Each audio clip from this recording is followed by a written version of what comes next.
Yes, karibu tena mtazamaji wa Nteze Media. Nteze Media inakukumbusha wewe ni mtu bora na wa muhimu kabisa kwetu. Siku ya tarehe 19 ya mwezi wa 3 mwaka 2025. Siku nzuri ambayo watu wengi wataka kusikia habari na taarifa za michezo za ndani hapa nchini Tanzania na nje ya mipaka ya Tanzania. Hivi sasa timu za taifa zinaenda kuindana katika kufuzu Kombe la Dunia 2026 kwa ligi zimesimama dunia nzima, na sisi pia kwa Taifa Stars wako pale jijini Tanga katika dimba la Mianjani wakijiandaa na mchezo dhidi ya Morocco pale nchini Morocco, mchezo ambao utakuwa ni muhimu kabisa kwenye kufuzu kuelekea Kombe la Dunia ambalo litafanyika pale nchini Marekani, Mexico na Canada 2026. Sasa siku ya leo kupitia nje ya box ya Nteze Media kuna kitu kizuri ambacho tunakitazama. Na pia kama mtazamaji wa Nteze Media utafurahi kweli kweli. Kitu ambacho leo tunakitazama ni urejeo wa mchezaji ambaye hivi karibuni alikosekana kwenye michezo kadhaa ya sport.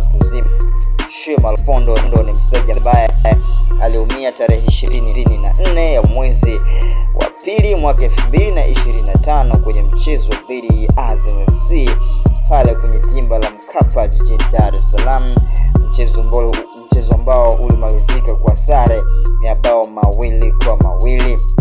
Mchezaji huyo Shema Alfondo anakaribia kurejea uwanjani na pia kukiwasha katika mchezo ambao mnyama Simba atasafiri moja paka pale nchini Misri, kwenye nchi ya Misri, kwenye jiji la Ismailia kuvaana na Al-Masry ya nchini Misri, mchezo wa robo finali kombe la shirikisho barani Afrika. Kwa wapenzi mashabiki wale wanazi wa timu Simba wapate hiyo taarifa kuhusiana na Shema Alfondo hivi karibuni atarejea kwenye kikosi cha Simba Sports chini ya kocha Paul Davis, ambaye hivi karibuni wapo kwenye mapumziko machache kupisha ratiba ya FIFA kuelekea Kombe la Dunia nchini Marekani. Kwa kitu kizuri zaidi ambao umepata hii taarifa, unaweza ukaandika jumbe yako fupi hapo kwa comments ukaniambia kitu ambacho kimekufurahisha zaidi kwa hiyo story ya Shema Alfondo ambaye hivi karibuni anarejea kwenye kikosi cha Simba Sports ambacho pia pale nchini Misri kukipiga dhidi ya Al-Masry.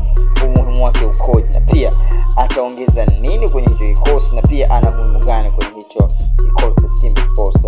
Tuwatakie kila laheri wote ambao wanafanya maandalizi kuelekea nchini Misri, na pia kila laheri kwa coach Paul Davis na kikosi chake cha Simba Sports Club. Mimi naitwa Nteze Junior, pita kwenye Instagram yangu @Hassan Nteze Junior, lakini pia pita kwenye page ya Nteze Media ile page ya MC Hassan Simba, mambo yatakuwa ni mazuri kabisa. Mimi na wewe ni dam kabisa. Nashukuru sana kwa dhati wale wote ambao wanipa nguvu nje box ya Nteze Media.